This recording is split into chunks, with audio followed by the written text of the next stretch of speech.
Hello everyone, this is Joanna the Medium and welcome back to my channel. These are going to be readings for June 2016. First and foremost, for all of you who are watching and subscribed, for all of you who have emailed and commented on all my readings, particularly in May. I've had literally hundreds of emails and comments for my May readings. I want to say thank you so much. I really appreciate this, and I always say I'll appreciate it more than you will ever know. But I just want to make sure I give you my gratitude for being on YouTube and growing. Keep in mind these are general readings, so they may not apply to everyone, and actually probably will not. That would be quite unusual. Also, keep in mind that it's sometimes useful to listen to your rising sun and your other signs, as these will perhaps sometimes or some months offer more of a complete package of what is happening in your life. Sometimes your dominant sign or your sun sign may not be telling you a full story certain months, and some other times the other signs will complete the picture for you. As far as May is concerned, there was a bit of a turbulent waters in May, even though it was more peaceful than the last 4 or 5 months prior to May. I am being shown June to be much more celebratory. There's an aspect of social gathering, family gathering. I see people cheering, weddings, birthdays. I see a lot of outside social events. But we are coming up to the summer months, so obviously that kind of goes with the territory. But the message is that it is going to be a month filled with laughter and joy. Particularly, I want to say the mid to the 3rd week of June is what I'm being shown, and then I'm being told the word weddings, and also baby showers. So, whoever you are, you will understand what this means. I don't think there's anything else I want to address. And of course, if you would like to book a reading, you can contact me through my website, which will be down below in the information, or just simply email me at info@joannathemedium.com. And again, I want to thank you so much for all of you who have booked readings with me. You keep me hopping and keep me busy, and that is something that I'm absolutely grateful for and about. So without further ado, let's get started with each individual reading. Okay, I'll see you in a moment. Hello and welcome back. This is going to be a reading for the sign of Libra for June 2016. I am battling a bit of a cold. I have put off recording these videos for as long as I can, but it has to be done, otherwise you'll get it in the middle of the month or later, which I do not want that for you. So I'm just going to plow through it. If I have a cough attack, which I had earlier, you're gonna have to just excuse me, and we'll just work with me. Okay, so just like the last couple of months, I'm going to ask Spirit for any message before I turn the cards over. So just give me 1 second.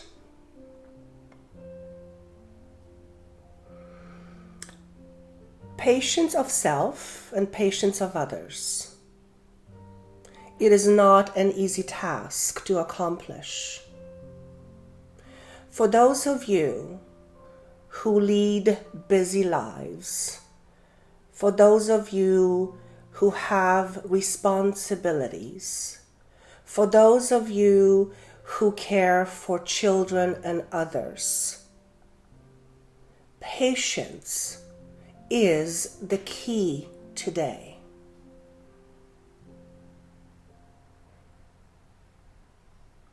And then I'm being shown the word giving. So this is for someone who keeps giving and giving and giving, but there is very little that seems to come back in return. Now, the types of individuals that were mentioned pretty much covers everybody. And as I'm channeling, I'm kind of going, okay, well, that pretty much covers everybody. So let's just go with it and see what the cards say. And I always wish that the cards corroborate the message. So let's turn the cards over. Yeah, he's saying to me, the theme is forgiveness.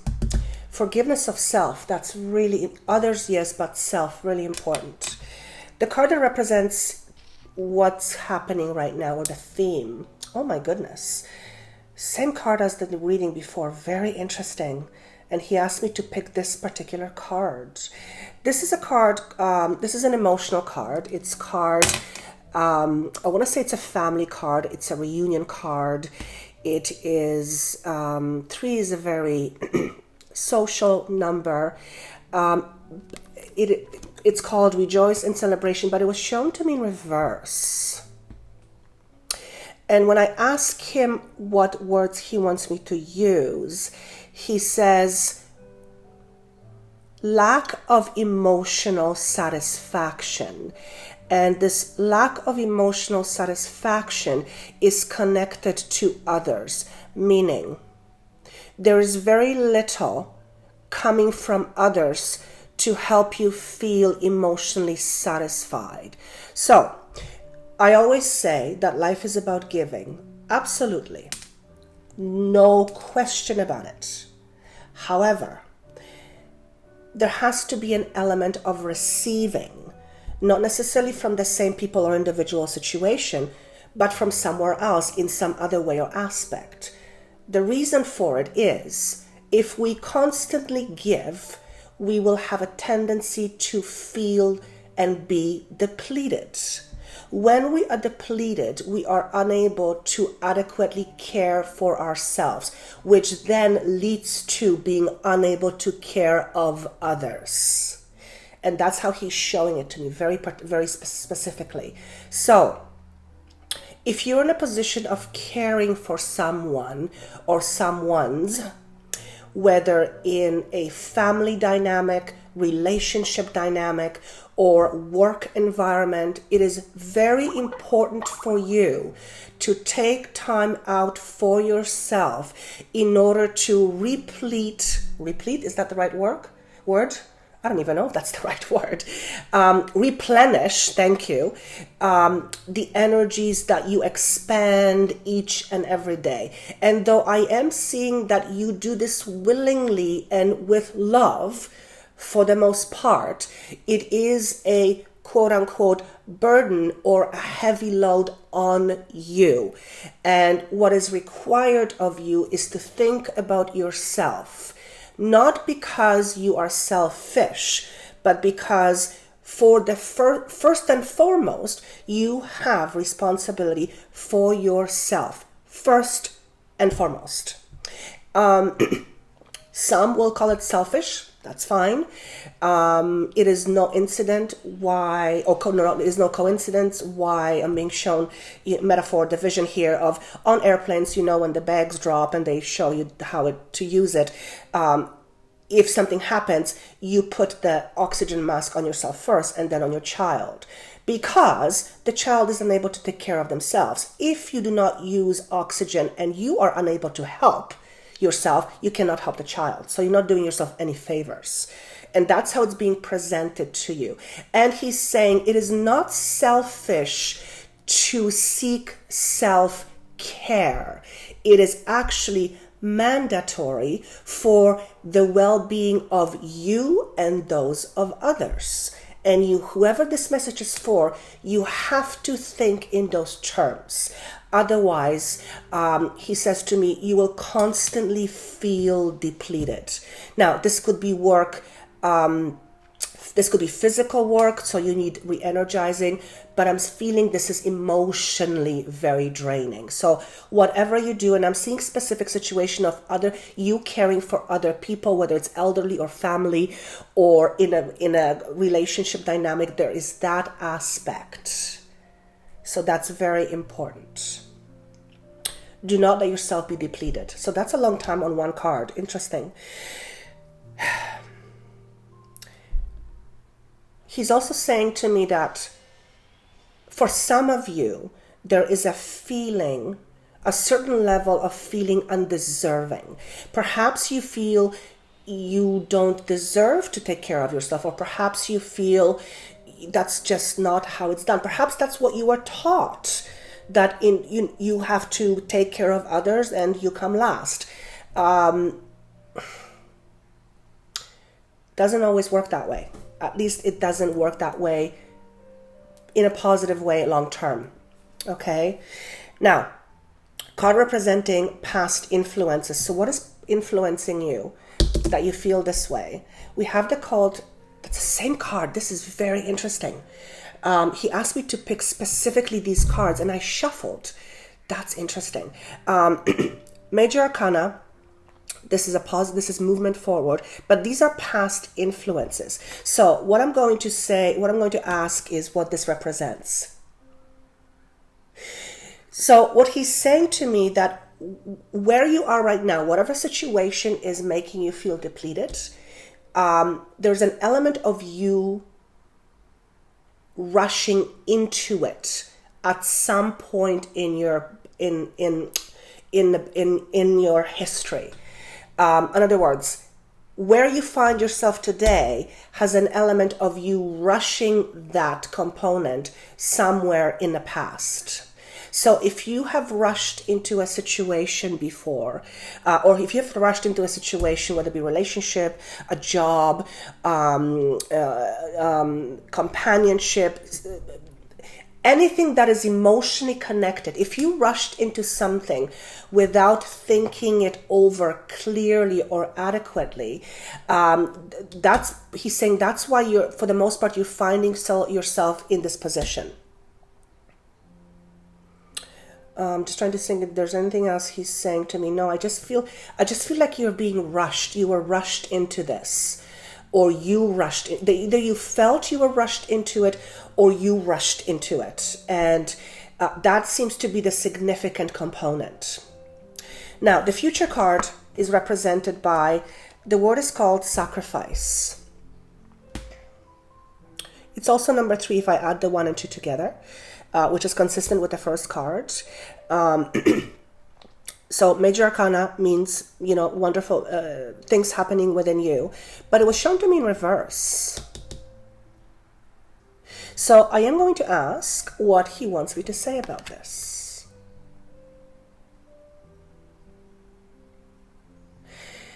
Something about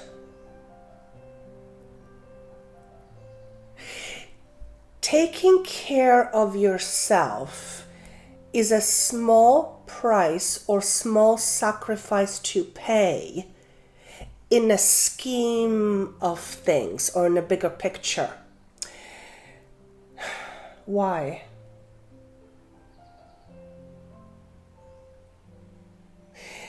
Because what you need to understand is, in order for you to continue doing what you're doing, you need to not only fully depend on yourself for self-nurturing, but it is an important aspect of you going forward. And I'm trying to see if there's anything more clear that he can show me. So where you feel today emotionally drained, whatever the situation is, I don't feel that situation is going to change. This is something that's going to be with you for as far as I can see at this point. However, how you approach the situation and the sacrifices you make are small, will be a small price to pay for what awaits you in the future. In other words, when you self-reflect and when you allow yourself to selfishly take time for you and replenish your energies, replenish your thoughts, take time out, and I'm seeing candles and bath as a metaphor.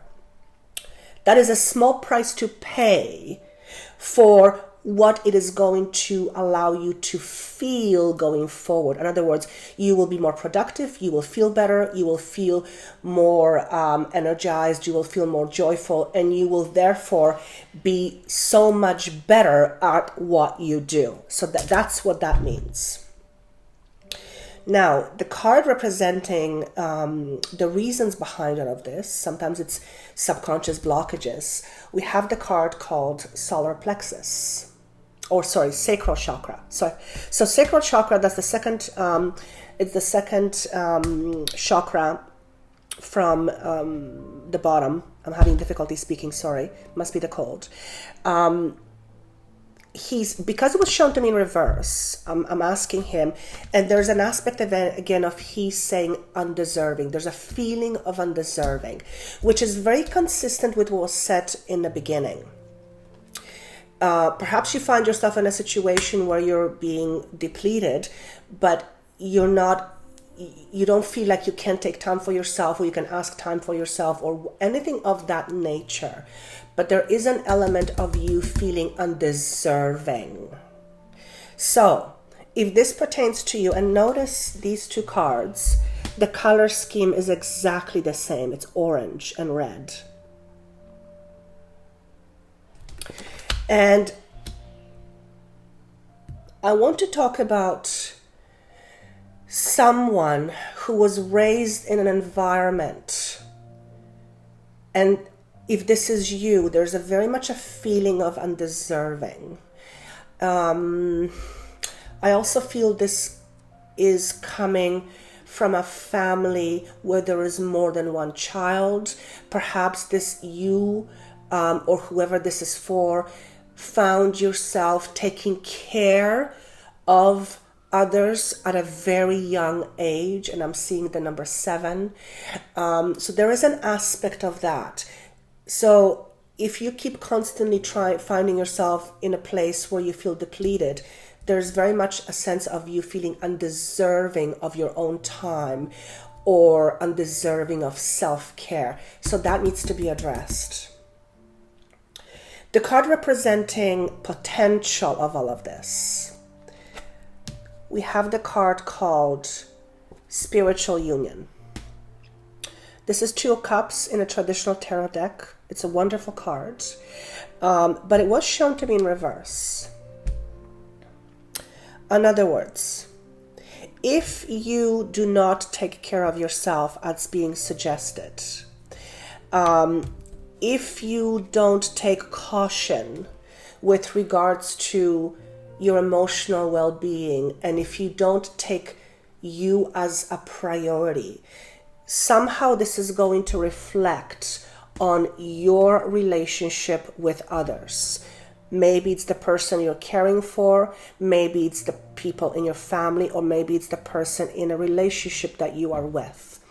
But this does make sense. If you feel emotionally drained and depleted, and you are in a relationship, that is going to affect you in a one-on-one romantic way or relationship-wise way.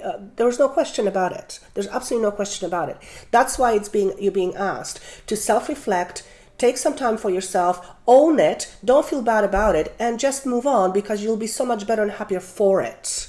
Very, very important. Let me just see if there's anything else. The words I heard was, your husband will be happier. So this doesn't necessarily mean that the message is just for women who are married to a male partner, but it was a direct quote from my guide. So whoever this is for, it's especially for you if you're married with a male partner. Or actually, if you're not a woman, if you're a man married to a male partner, that can absolutely be it at all. Of course, absolutely. So it can pertain to any kind of a dynamic, but that is the quote that I heard. And he's asking me to stop interpreting because I'm making it worse. Sometimes I overinterpret. And I think that's all I've got for you.